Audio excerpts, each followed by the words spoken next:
Number 10. CHARLENE XAVIER. CHARLENE is only mentioned in passing, but she seems to be the descendant of Xavier from an alternate future explored in the comic Wolverine and the X-Men in issue 29. Her name CHARLENE is believed to be meant to pay tribute to potentially her father, Charles, CHARLENE being the feminine version of the masculine name Charles. She is one of the many mutants named who seems to be a child of some other famous mutants in X-Men, including Carmen Drake, Rose Logan, and Summer Gray. CHARLENE was one of the candidates for Homecoming Queen in this issue.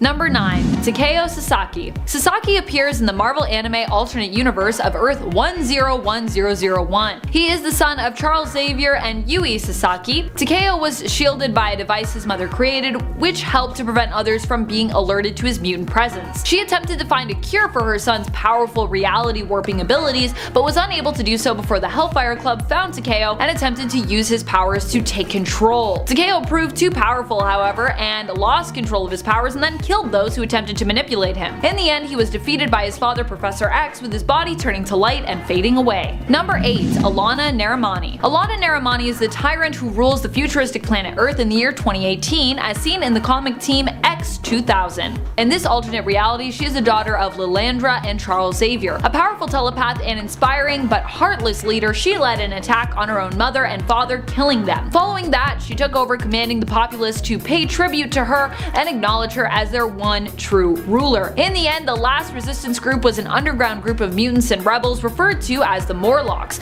a familiar term which had now come to mean something slightly different. Number 7. XAVIER. Xavier is the alternate child of Lilandra and Charles Xavier, who appeared in the comic X-Men The End from the early 2000s. On the alternate reality of Earth 41001, Charles and Lilandra had a son who was kept secret from Professor X due to the fact that his and Lilandra's marriage was annulled. Lilandra ended up being killed by Xavier's evil twin sister Cassandra Nova, who then possessed Xavier's body before Xavier himself also died. It's believed he also possesses powerful psionic abilities similar to his father's. Number 6. Legion. This alternate version of David Haller comes to us from the Age of X reality of Earth 11326, and I gotta say, I like his style. He was the son of Charles Xavier, but after his father's death was raised by Moira Kinross, his stepmother. He was a powerful telekinetic mutant in this reality, but this version of David did not possess any of the other abilities or split personalities we are used to seeing that give Legion his name in the main continuity of 616. Although even in this reality, that is David Haller's codename. I must say, I do enjoy his look as well.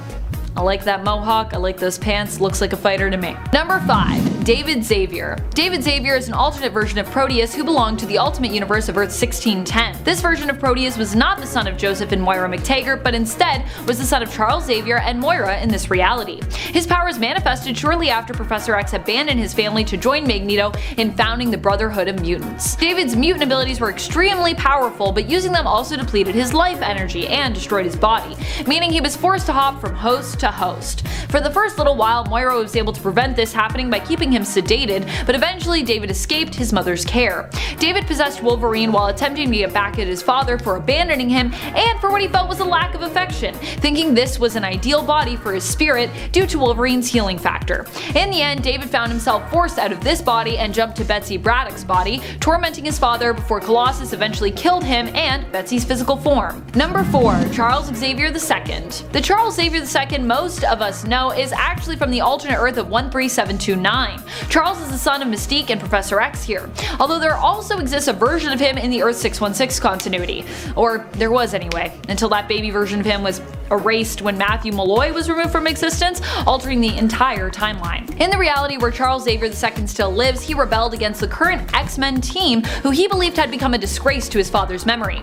This prompted him to team up with his half-brother Reyes, the son of Mystique and Wolverine, to create a new brotherhood. Charles II then used his powerful telepathic abilities to control the minds of various mutants, forcing them to join their brotherhood. Number 3. Xandra Naramani. Xandra is the daughter of Charles Xavier and Magistrix Lilandra. Yeah, I know. Pretty crazy and oddly impressive that Charles managed to be with such a strong and accomplished woman as Lilandra, Magistrix of the Shi'ar Empire. I'm not usually one for rulers, as power in my experience does have a tendency to corrupt, but even this she-devil knows how to recognize another powerful woman and knows well enough to revere her. Xandra, being half human, half Shi'ar, was born of her parents' genetic material following both of their supposed deaths. She was later born from an egg. Xandra is an immensely powerful telepath and is destined as a Naramani money to become the leader of the Shi'ar Empire. Number 2. Cyclops. While Scott might not be Charles' biological son, Charles was like a father to him. Being without my own father as Red Sonja, I know what that loss must have felt like for Scott, and it makes me smile to think Scott at least did not have to wander through the world young and alone. Eventually.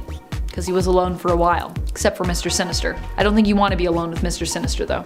Though of course later on Scott and his brother Alex and even their youngest brother Gabriel would reconnect with their biological father Corsair, growing up Charles was very much like an adoptive father to Scott. Scott's power first manifested when he was a teenager living at the state home for foundlings orphanage. His powers were how Professor Charles Xavier found him and ended up being able to save him from the villain known as Jack O'Diamonds. Young Scott would then end up going to live at the X Mansion and become the first student at Xavier's School for Gifted Youngsters, as well as becoming the first member of the X-Men team. Number 1. Legion. When you think of Charles Xavier's son, one of the first people that likely comes to your mind is David Haller. He's not a great fighter and he suffers from a lot of mental distress due to him having tons of split personalities, which really doesn't speak kindly as to what kind of father Charles was to him.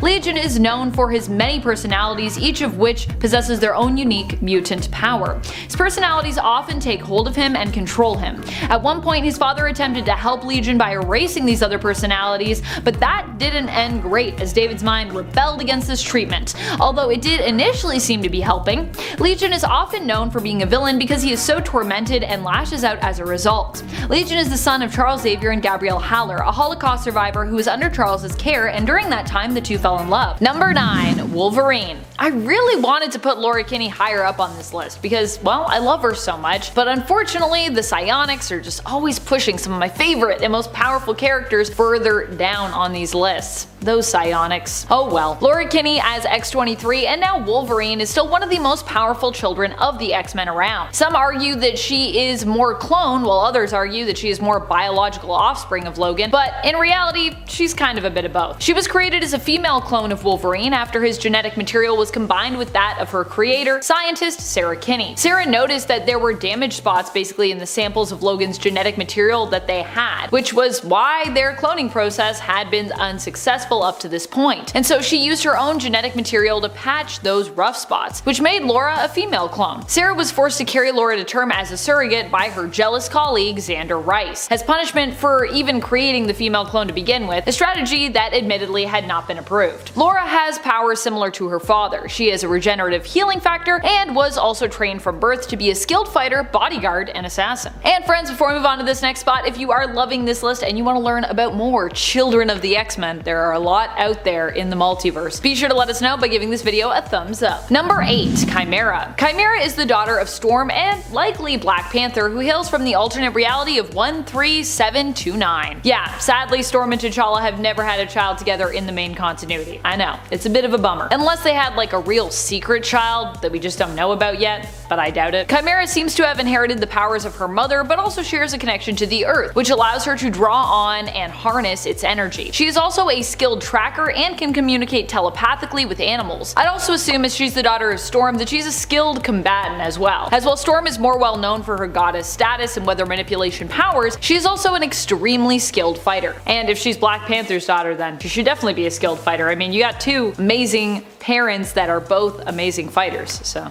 just saying. Number 7. Charles Xavier II. Charles Xavier II is the son of Charles Xavier and Mystique, if you can believe that. I know, it's pretty shocking. Charles Xavier II was technically born into the reality of Earth 616, where we later find out that while Mystique actually took the form of Moira when giving birth, Charles actually knew that he was in a relationship with Raven, so it wasn't like a trick of hers. They were actually just wanted to be together, I guess. This version of Charles, however, is an all grown up one from the alternate future of Earth 13729. When his powers first manifested, he accidentally killed his adoptive mother and ended up later joining forces with his half-brother Reyes, another child of Mystique's sired by Wolverine, another child of the X-Men. Charles Xavier II has a brilliant and conniving mind and, like his father, is an immensely gifted telepath, capable of using his powers to bend others to his will. Number 6. Polaris. Polaris is the daughter of Magneto, and while you might not think of Magneto as being an X-Men, considering, you know, he started out as an X-Men villain, he has also worked with the team before and even served as a member himself. Heck, at one point he was in charge of the whole New Mutants crew, let's not forget that. Magneto may have some questionable methods when it comes to getting injustice that put him on the spectrum of villain, but I think at the end of the day, he's just trying to do what's best for mutants. Or at least what he thinks is best for mutant kind. Polaris, like her father, also has magnetic-based powers, which, like her father, are also pretty impressive. Polaris is considered an alpha-level mutant and recently got to join the X-Men team herself after being elected to join them in the Krakoan X-Men elections. Psychic elections. Imagine if we could all just vote psychically. That would be awesome. That would be so much easier. You would just like sit down and you'd be like, who do I want to vote for?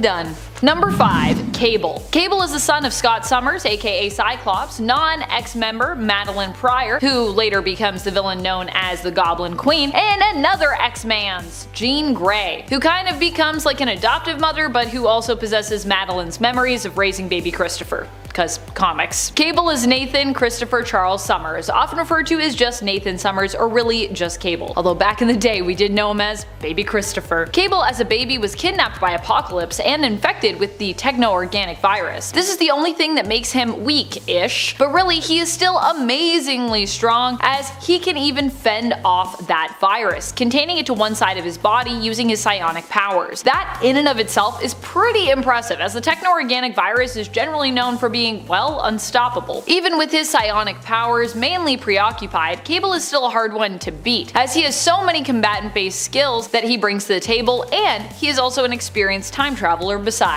Number 4. Rachel Summers. Yes, get ready because many of the most powerful X-Kids out there just happen to be Summers related, so yeah, get ready for that. Honestly, I've always wanted to do a video just to explain the complicated nature that is the Summers and Grey family tree, which honestly is a lot, and it's very timey-wimey. Rachel herself is one of those very complex kids of theirs. She is the daughter of Jean Grey and Scott Summers from the alternate Earth of 811. In that reality, she was made into a hound, a weapon used to hunt down mutants, even being one herself. Rachel is an extremely powerful telepath and telekinetic who also has the ability to chronoskim and manipulate time, even traveling through it. Rachel is also known for being an avatar of the Phoenix, at one time actually considered the true avatar for it, but then later having the power sort of dialed down to a mere echo of it. So she was no longer the true avatar, they were just like, you just have a thing, and it's not even like the real Phoenix Force, but it's like a version of it. Still, the seeming piece or echo of the Phoenix Force that resides within her has been known to flare up from time to time, or her connection to the Phoenix Force, however we want to see that, occasionally boosting Rachel to an off-the-charts level of power. But like I said, that doesn't happen all the time. Number 3.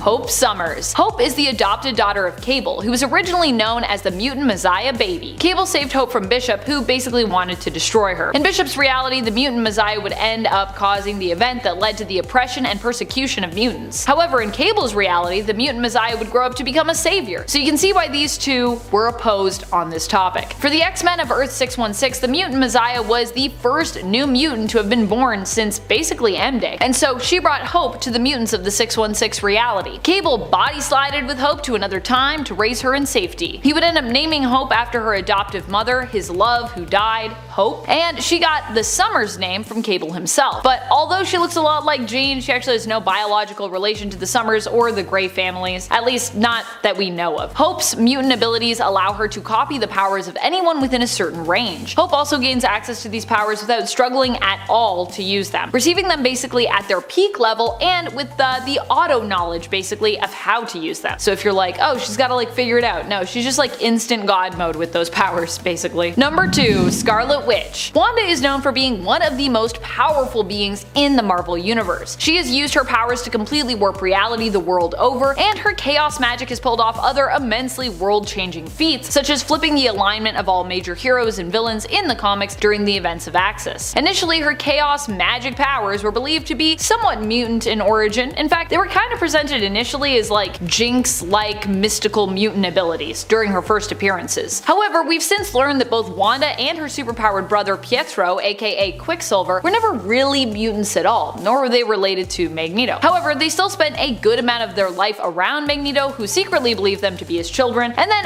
another good amount of time thinking that he was their actual father, until it was revealed that this was all due to manipulation by the High Evolutionary. High Evolutionary just coming in and messing pretty much everybody up when it comes to their backstories and origins. Wanda herself has never really gotten along with the X-Men, especially since the events of M-Day, but she is still considered, I think, a part of Magneto's family, and a powerful one at that, regardless of her status as a mutant or a non-mutant. I know there are some people out there that want to be like, it never happened, but like, they still spent a lot of time together thinking that they were family, so I think we can still count it, friends. Also, make Wanda a mutant again. Do it. Make it happen. Give me Wanda and Quicksilver back. Number 1. X-Man. X-Man is Nathaniel Gray, the lab-born child made by combining the genetic materials of both Jean Grey and Cyclops. So basically like Cable, but if he had been made perfectly by villain Mr. Sinister. He actually hails from the alternate reality of AOA, Age of Apocalypse, Earth 295. Here, Sinister created him to use as his own weapon, but of course, Nate being so powerful, managed to escape Sinister and instead ended up being raised by Forge of Earth 295. He is considered one of the most powerful mutants of all time, which would also make him one of the most powerful children of the X-Men out there. Nate can warp reality, resurrect the dead, resurrect himself, travel to alternate Earths and dimensions, and even manipulate the time stream. He is basically the most OP of characters when it comes to the Marvel Universe. And if you've seen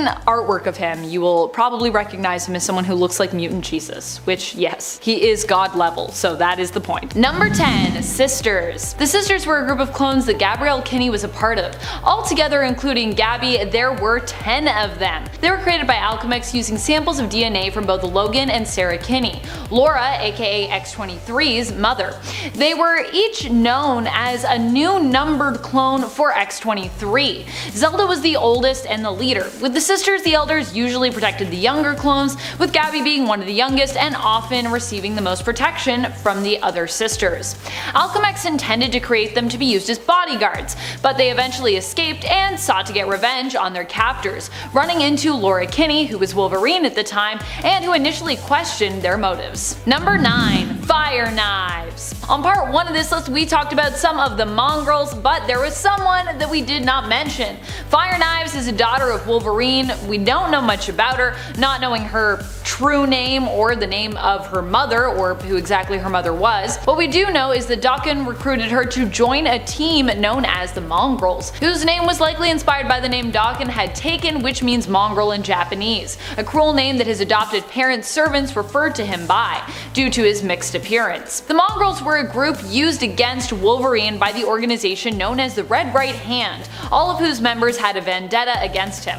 We don't know if Fire Knives had any superhuman abilities or was a mutant like her father, but we do know that she was a skilled martial artist and a combatant. It's also possible, considering her own fiery red locks, that her mother was a redhead, which Logan tends to have a weakness and fondness for, like many other characters in comics too. Seems to be a pattern in the comics world. Redheads, we like redheads. Number 8. Hulk Jr.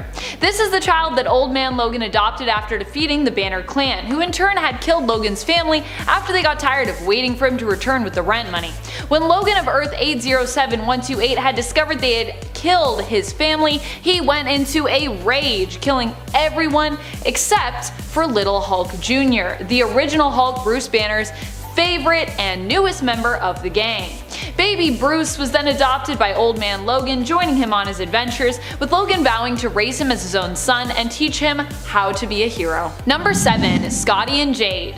Scotty and Jade were Old Man Logan's naturally born children, which he had and raised with his partner Maureen. It's thought that Scotty was named after Scott Summers, Wolverine's old and long dead friend.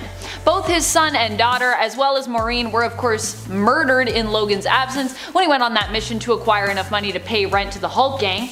This was the consequence that Logan was threatened with by the Banner clan if he didn't pay rent in time. The sad thing was he did collect and bring back the money in time, only to find that the Hulks had gotten bored and restless, tired of waiting, so they killed his family anyways, before the due date that Logan and the Banner clan had actually agreed upon.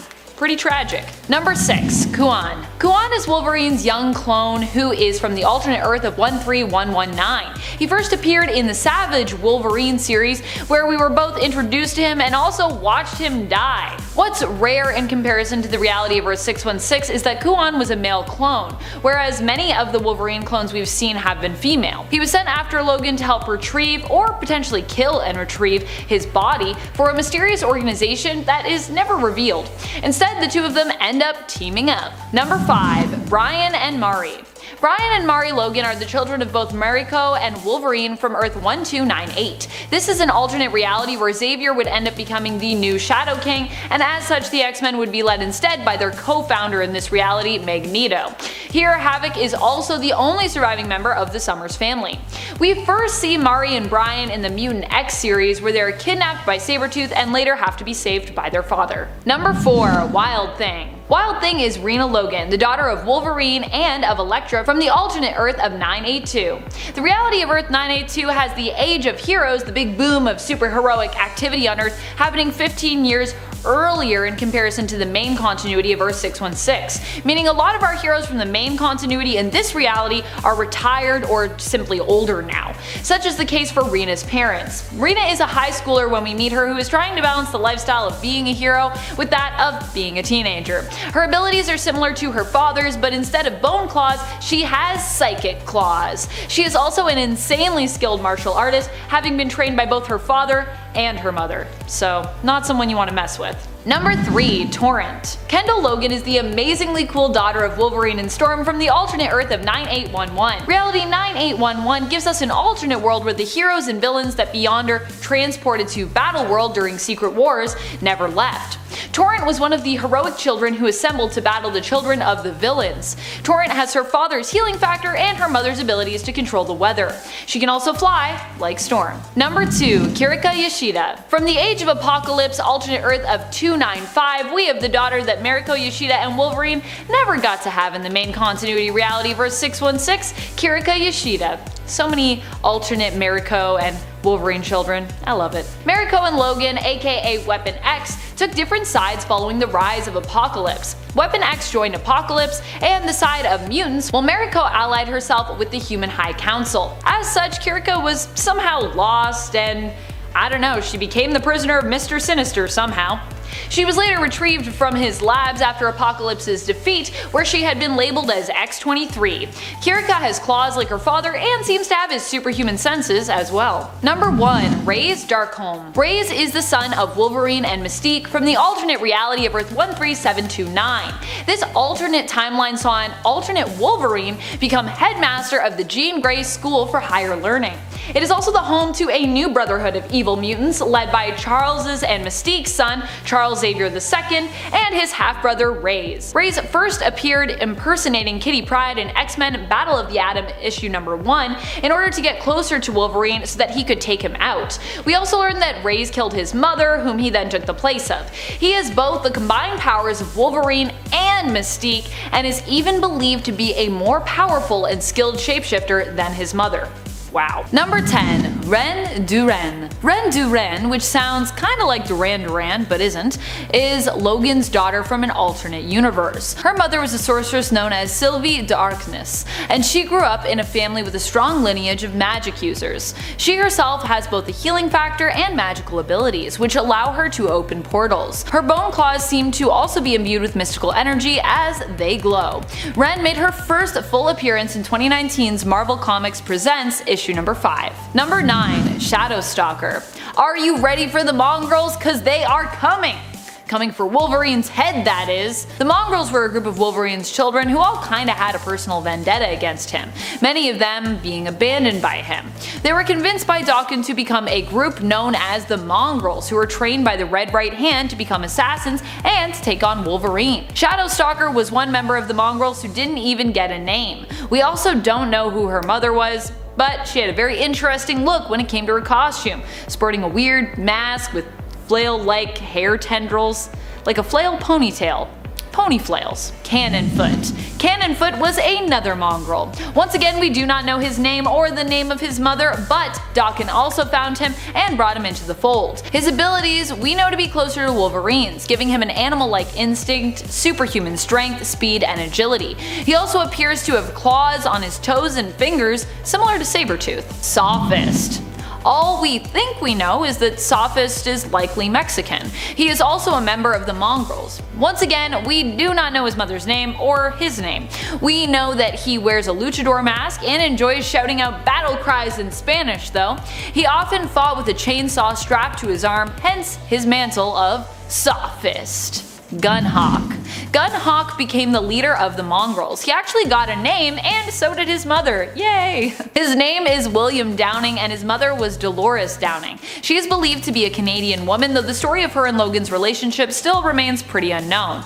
Downing's mother died of old age, so it's likely that she and Logan met a long time ago. And Downing himself is not a young man. He takes the name Gunhawk, inspired by the famous Western gunslinger of the same name. He doesn't appear to have any powers, but he is an expert strategist and skilled combatant. Like the rest of the mongrels, William died fighting his father. Wolverine gave them the option to surrender, but they refused. Later on, Wolverine would discover that the team was composed solely of his children and buried them, feeling great sorrow and remorse for being made to kill them. Wolverine just has such a tragic story. Everything that happens to him is terrible. Number 5. Emiko. Emiko is the adopted daughter of Wolverine. She first appeared in Uncanny X-Men issue 181, where her mother was killed when a dragon from Battleworld rampaged through Tokyo. True story. Wolverine agreed to look after Emiko as her mother lay dying, worried for her daughter's safety. Wolverine promised to raise her as his own, and well, that's kinda what he did. Well, it was mostly his fiancée Mariko who raised her, as Wolverine of course was often busy with X-Men missions. After Mariko was assassinated by the Hand, Emiko ended up in the foster system. When Logan learned Emiko's foster parents were not taking proper care of her, he removed her from their care and asked his friend Yukio to look after her. Seeing as how Emiko has spent most of her life raised with Clan Yashida, although she does not have any powers just yet, she is trained in the martial arts. She's even teamed up with Wolverine and Yukio at the end of issue 303 of Wolverine. It's pretty cute. Number 4. Scout. Scout was formerly known as Honey Badger and is a clone of Wolverine. She was also created using Wolverine's genetic material and that of geneticist Sarah Kinney. She is one of 10 clones created in this vein who are often referred to as the Sisters. Gabrielle Kinney, or Gabby, was created by Alchemex Genetics and was trained and used as a bodyguard to be sent out on missions. Her and her sisters were made to feel no pain, which sometimes gives her a strange edge in comparison to some of Wolverine's other children, if we're talking about power levels. Although, you know, pain is there to be felt for a reason, so. Number 3. Jimmy Hudson. Jimmy is the son of Wolverine from the Ultimate Universe of Earth 1610. He was adopted by James Hudson, who promised to take care of Wolverine's newborn son after the two fought together in Iraq and Wolverine died. Jimmy's last name was changed, and he was raised without ever knowing about his father, or that he was likely a mutant. When he was a teenager, his power manifested, and it was only then that he learned of his true origins. Number 2. Daken. Daken's original name was Akihiro. He is a mutant natural-born son of Wolverine and his wife Itsu. Itsu herself was very pregnant with Logan's child when she was murdered by Bucky Barnes during his time as the assassin known as Winter Soldier. It was later revealed that Itsu's unborn child did not perish, but was instead cut out of Itsu's womb and retrieved by the villain Romulus. Romulus later left the baby on the doorstep of a wealthy Japanese family, who took the baby in and raised him as their own. The family named him Akihiro, but the servants referred to him as Daken, meaning mongrel, because of his mixed racial appearance. Romulus would later reveal himself to the boy after everything kinda went sideways, claiming to be him from the future and attempting to use and manipulate Daken for his own purposes. Daken and his father, considering his backstory as such, have had a rocky relationship throughout the comics, and Daken is often painted as a villain or a reluctant anti-hero. Number 1. X-23, also known really as just Wolverine. She and her dad are both Wolverine, really. Laura Kinney is technically the genetic twin of Wolverine. She was created when Facility tried to create a clone of Weapon X to use, well, as a weapon. Sarah Kinney, an acclaimed geneticist, was brought in when Xander Rice failed to replicate the adamantium bonding procedure on any of his subjects, who all died during the process. The genetic sample that Sarah was attempting to use to clone Wolverine with was damaged, which prompted her to suggest making a female clone instead of reconstructing the genetic sample artificially, which would take years.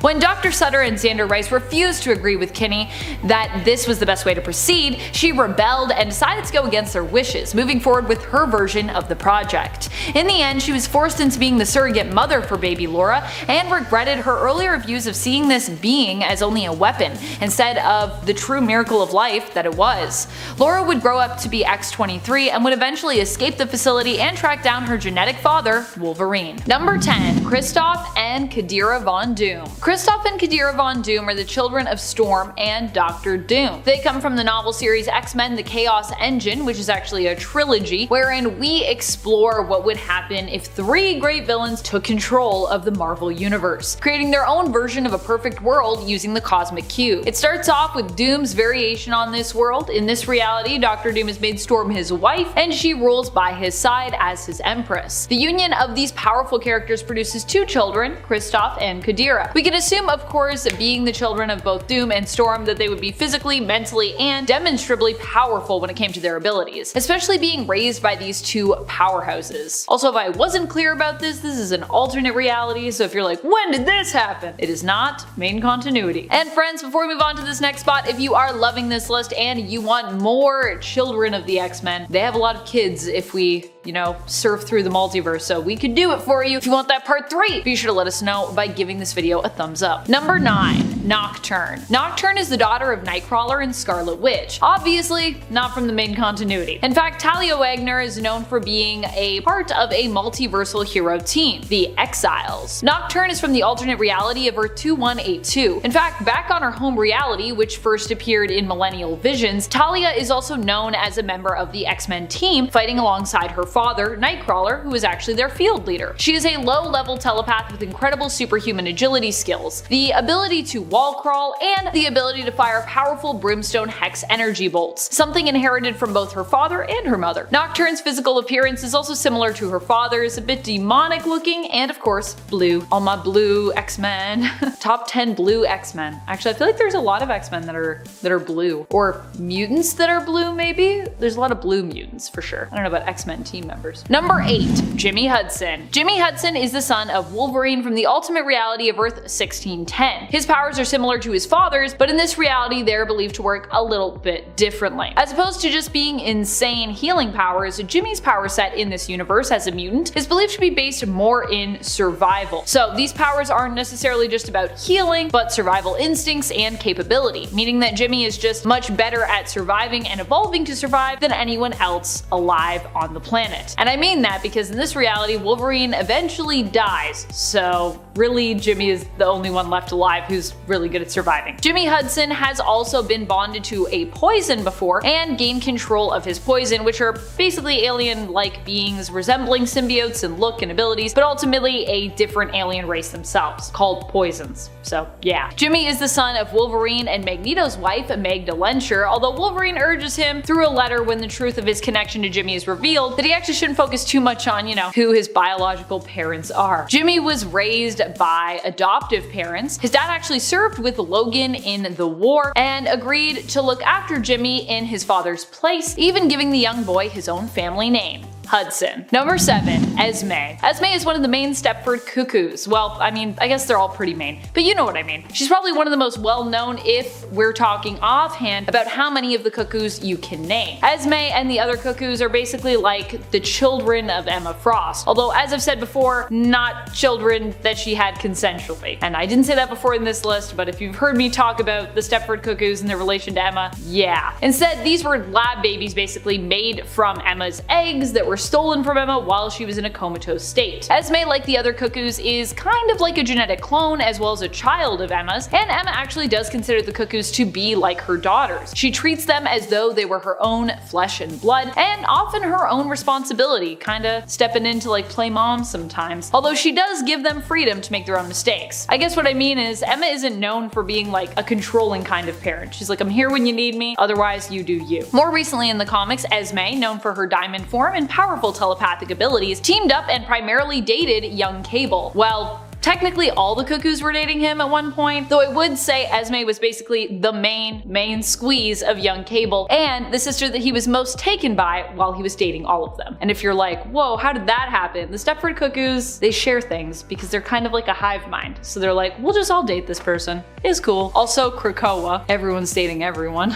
Number 6. Akihiro. Akihiro is the son of Wolverine and his wife Itsu. Unfortunately, before Akihiro was even born, his life took a turn for the worse. Along with inheriting his father's powers, I think he also inherited some of his tragic luck. Wolverine has the worst luck, I think. His mother, Itsu, was killed before she could give birth to him, assassinated. The child was believed dead, but in reality he had been cut from her womb and possibly, due to his inherited healing powers, miraculously survived. Although, that's not clear, because usually your powers don't manifest until puberty, but sometimes your powers manifest when you're in the womb. I mean, look at Professor X with Cassandra Nova, apparently that's a thing that happened. Akihiro would grow up and become a pawn of the villain known as Romulus. For most of his life, he'd also be known as Daken, a cruel nickname given to him when he was a child, being raised by his adoptive parents. The nickname was given to him because of his mixed race appearance, being part American and part Japanese. Though to be clear, his parents weren't the ones that gave it to him. It was people around his parents. Akihiro's powers are similar to Wolverine's, though his bone claws are a little bit different in terms of placement and appearance. Like his father, Akihiro is also known for being a skilled fighter as well. The apple does not fall far from the tree when it comes to fighting abilities. Number 5. Xandra Naramani. Xandra is Professor X's daughter, who is created out of his genetic material and that of his lover's genetic material, the Shi'ar Magistrix Lilandra Naramani, after both of them were believed dead. As such, Xandra grew up to become Shi'ar royalty and also spent a good amount of her life hunted because of this, with various parties attempting to use her for their own means. Xandra is an extremely gifted telepath. She can manipulate others' minds,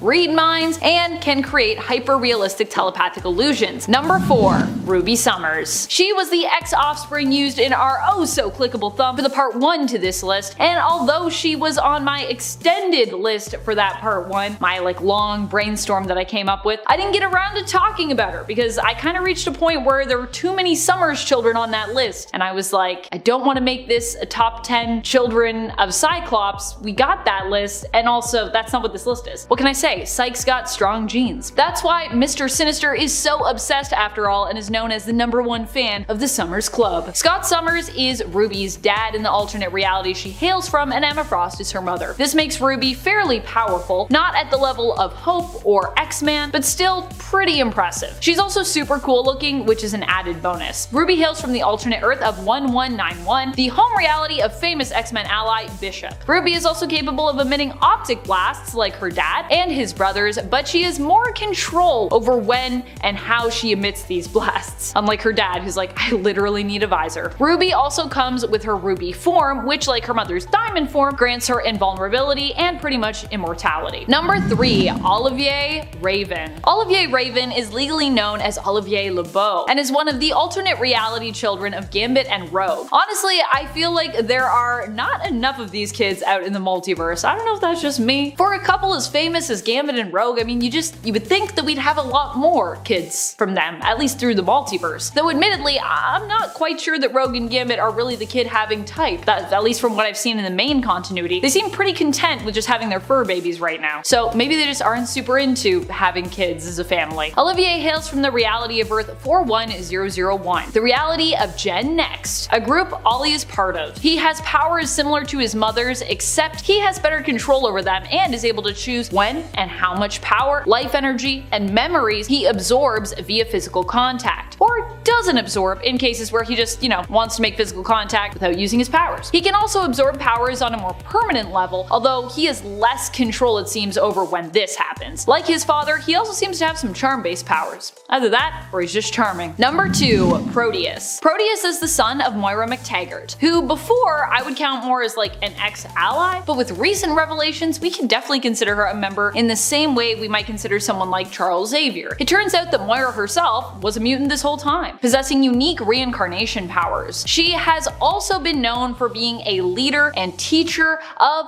X-Men groups before, including the time when she led a team that Professor X then recruited, sending them into Krakoa to rescue the original X-Men. Not Krakoa as we know it now, but Krakoa as it was back in the day when it was like a monster island. Proteus is Kevin McTaggart, son of Joseph and Moira McTaggart. He is currently one of the 5 on Krakoa, and his powers as part of that team are mainly used to warp reality, allowing the non-viable eggs that Egg, formerly known as Gold Balls, produces to become viable for life. These eggs are then used to grow new versions of fallen fallen mutants. Proteus is an Omega level mutant who requires hosts to survive. Initially, Kevin had a body, but now he's basically just pure energy. The hosts he controls and feeds off of eventually are exhausted and killed by that energy drain, making him not just a powerful psionic mutant, but also a powerful energy vampire as well, unintentionally. Number 1. Legion. Legion is the son of Professor Charles Xavier that was conceived when he had a love affair with Gabrielle Haller, which is where Legion gets his legal last name, as his given name is David Haller. Legion is so powerful because he suffers from a severe dissociative identity disorder, where he has more than 100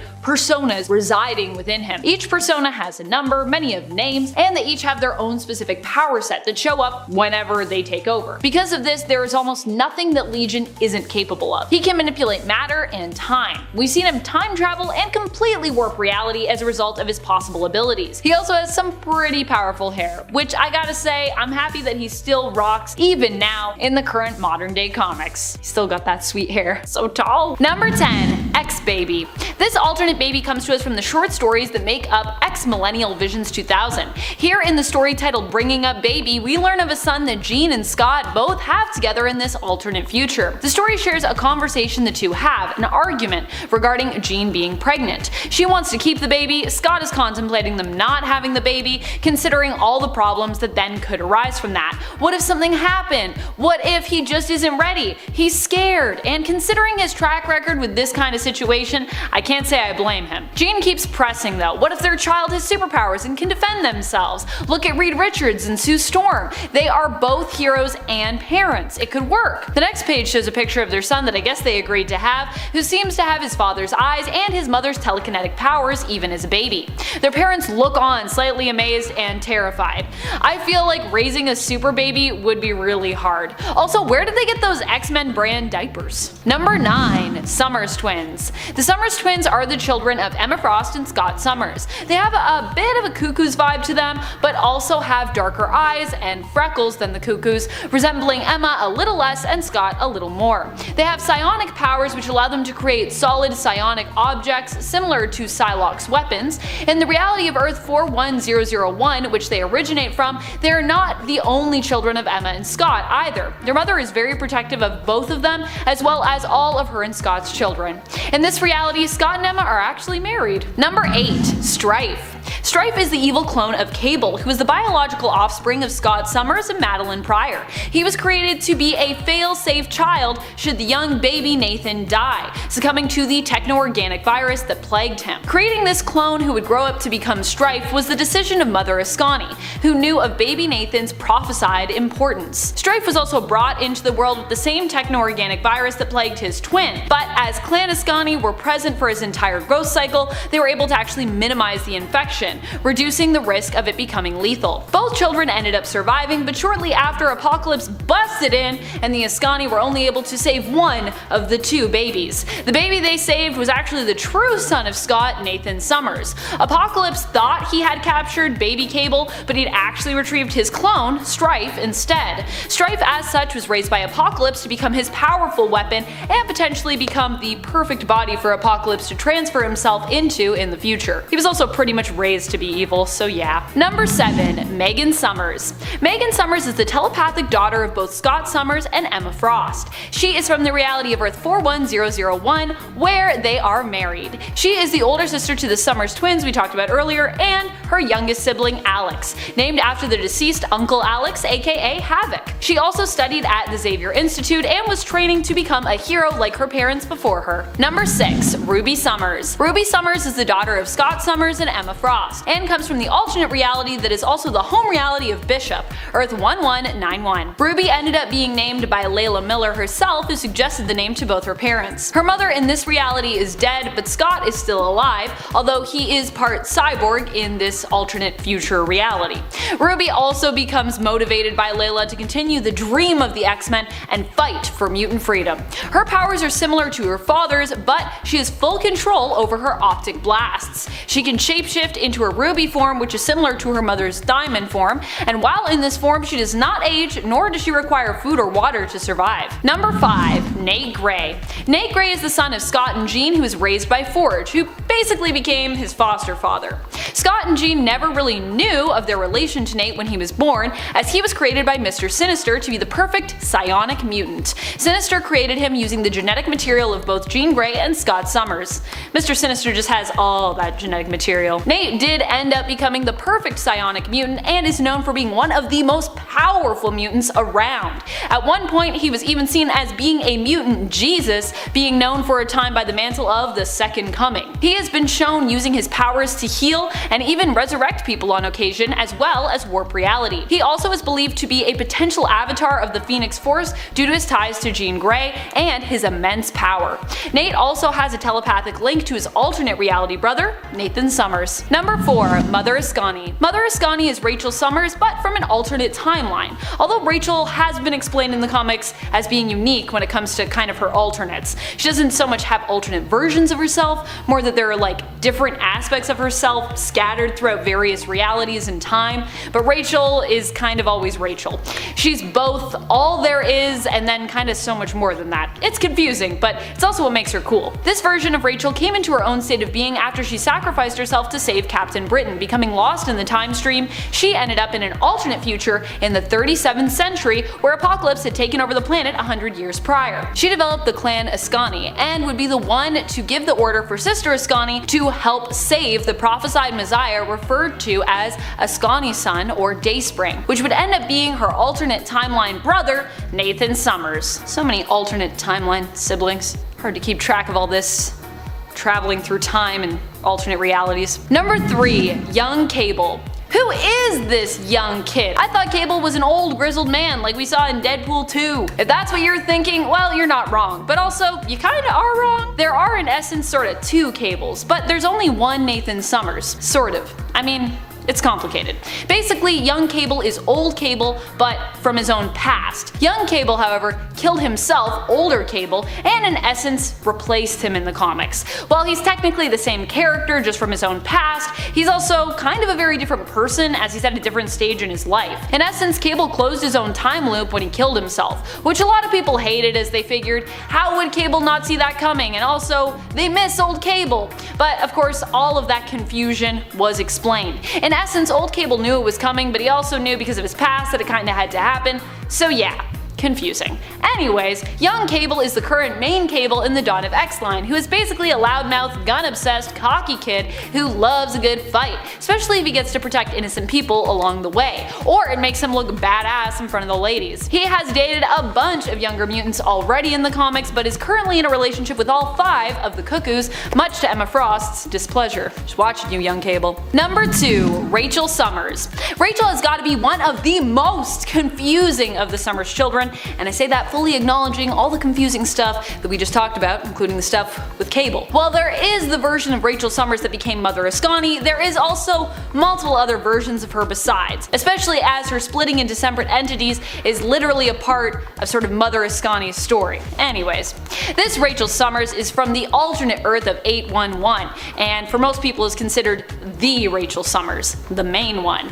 Here she was born to Jean and Scott after Jean had bonded with the Phoenix Force and ended up living after having the confrontation with the Shi'ar. Rachel didn't just inherit her mother's extraordinary telepathic and telekinetic powers though, she also inherited the Phoenix Force itself, part of which resided within her, allowing her to use its power whenever she needed. She was friends with Franklin Richards and lived peacefully in her reality until the anti-mutant Senator Kelly was killed. This ended up resulting in pandemonium and public panic, which resulted in the death of her mother and her father, as well as an apocalyptic future where all superhuman beings were essentially captured or killed. Rachel's powers allow her to manipulate time and travel through it, which was kinda how she ended up in the reality of Earth 616. Number 1. Old Cable. Or just Cable really, we can just call him Cable. This was the original Cable, a man who was once baby Christopher, the son of Madeline Pryor and Scott Summers, and then grew up to become Nathan Summers. He was infected with the techno-organic virus by Apocalypse, but was later saved by both his adoptive mother, mother, Jean Grey, and his biological father, Scott Summers, with some help from the Inhumans as well. Jean at this point was kinda also like Nathan's mother, and Madeline was out of the picture, having gone insane and become the Goblin Queen after she learned she was a clone of Jean created by Mr. Sinister. Jean was given memories of raising the baby that basically gave her a natural motherly instinct and attachment to the child, although I don't really know why that was necessary. She could have likely raised this baby as her son without needing those memories, but anyways, yes, Jean was also pretty much his mother. After saving the baby, Cyclops and Jean were faced with a hard decision in order to save the baby's life. They decided to send him with Sister Ascani, and they actually would see him again, in the future, and the past, and pretty much all throughout and around their timeline and alternate timelines besides. Adult Nathan Summers, Cable, would also at one point become the one responsible for saving his own father's life. Number 10. Death. Death for all of them. We will litter the path to Krakoa with bodies of all those who stand against us, for there is an apocalypse coming. Those are the words of the first horseman, Death. First appearing in Powers of X number 4, Death is immortal, obviously. He was sealed away on Arakko with his other fellow horsemen, which I will expand on a little later. His mother, Genesis, along with multiple other mutants, made the island of Arakko their home, even putting towers up to protect them from the threat of demons, led by Annihilation. That unfortunately didn't last very long. The demons ended up destroying the towers and attacked all of the mutants. Desperate to save Arakko, Death sent the Summoner to Earth. And who is a Summoner, you ask? Well, Number 9. The Summoner. The son of War himself, born hundreds of years ago on that same island of Arakko, he was part of a group of mutant wizards who referred to themselves as the Summoners. So, what could they do? Well, they could summon various creatures of Arakko. Bam, just like that. So while all those mutants were being attacked, the Summoner was sent away to the Immense Dimension. He was sent to find his grandfather and also carried a portion of Arakko with him. His grandfather, being Apocalypse, was needed in order to save Arakko. Not bad at all. Being the grandson of Apocalypse must be nice. My grandparents were cool, but they were never like Immense Dimension cool. They just liked Werther's Originals. His powers are pretty interesting. Like I said, he's able to summon and control every dark beast of Arakko. Demon elementals, you name it. I mean, in one instance, he actually held one of Cable's bombs as it went off, and it didn't even faze the guy. Number 8. Famine. Also an OG member of the Four Horsemen, Famine is the son of Apocalypse, first in his name to serve. Similarly to the Summoner, Famine had also ended up in the Immense Dimension. So after his mother died to the hands of immense dark god, Annihilation, Famine and his other siblings were approached shortly after the omniversal Magistrix Saturnine, who then asked both sides of the war to participate in the challenge of the 10 swords for victory, and they agreed. Famine is also centuries old, as he is immortal as well. Number 7. Jack Starsmore. Making his debut in X-Men Apocalypse vs. Dracula issue 1, Jack Starsmore was actually born into a lesser house of the clan Akaba. See, part of the Starsmore bloodline, he wasn't treated with too much respect. The person that gave him the hardest time was Hamilton Slade, his cousin, who I'll talk about in 1 minute. He had a pretty unique mutation that made him stand out from the rest. That being, he can breathe fire. Yeah, he's a pyrokinetic who straight up shoots fire out of his mouth. Guy must kill it at parties. Oh, and he can also absorb fire too with his mouth. So if anything lights on fire in your kitchen, maybe you're cooking something and there's a little plume of dust, Jack Starsmore can just suck it up. He was a child when he was deemed a servant to the council and realized he was a small fish in a very big and very overpowered sea. He had to make up for this lost strength, so he would always go above and beyond his duties to make sure everybody around him is happy and safe. We love him. Number 6. Evan Sabinor. Sounds pretty familiar to in Sabinor. Well, that's because he's his clone. Yeah, making his first appearance in Uncanny X-Force issue 7, Evan was created from the blood of a fallen young Apocalypse after he was killed by Phantom X. So once Warren Worthington became the Horseman of Death, Archangel, he actually was on his way to replace Apocalypse. Phantom X used that small bit of blood and combined it with the world. The world being a scientific facility that's the size of his palm. And he made a clone of Sabinor. Not a bad secret at all. Phantom X finally revealed the secret project and used the clone Evan, a good guy at heart, and he sent him after Archangel. It worked because while they were fighting, Psylocke was able to come in and attack him with the Seed of Life. Number 5. William Rolfson. Making his first appearance in Uncanny X-Force number 13, William Rolfson, better known as Genocide, is the son of Apocalypse and Autumn Rolfson. She was afraid that Apocalypse would see their affair-born son and look at him as a threat. So Autumn decided to hide and raise William by herself. Not a bad plan. During this time, William had grown into his mutant powers, and even had a bad suit to go along with it, and he was only like 15. The suit is designed to trap him and contain his powers. He kind of looks like a skeleton in a Hulkbuster armor. It's kind of neat, like a Mars Attacks alien. He can generate radioactive plasma, which is a nice touch in a fight. Yeah, you wanna go? Hope you like plasma, bucko. Bam! It's also as hot as the sun's core, so it's real good. In the Dark Angel saga, when William and his mom are hiding, Archangel found them. At this time, he was Apocalypse's replacement, so he recruited William. Eventually, William's mom caught on what was going on and gave them hell. Archangel reacted by killing her. What a Number 4, Margaret Slade. So as a little girl, she straight up watched Apocalypse himself fight a gang of demons, literally cutting them up. She gave birth to Hamilton Slade, and then after that, her second son, Frederick Slade, who we'll get into a little bit. She's very stern and ruthless, as one would assume, being a descendant of Apocalypse and all. Like, imagine being a child and witnessing Apocalypse being summoned to fight demons. Like, you wouldn't necessarily be the most bubbly of all teenagers after that. I feel like you'd be a bit scarred. She favorited one of her sons a lot more simply because of the fact that he was violent and ruthless as well as her. They both had the bloodlines of Apocalypse. One was just a bit more different, if I can say that. A pretty notable power that Margaret possessed is that she's able to transform the molecules of her hands into a metallic material that she shaped into talons or claws. Kind of like that dude from the Terminator with the metal swords. These are jazz hands. These are gold. I think it's gold, right?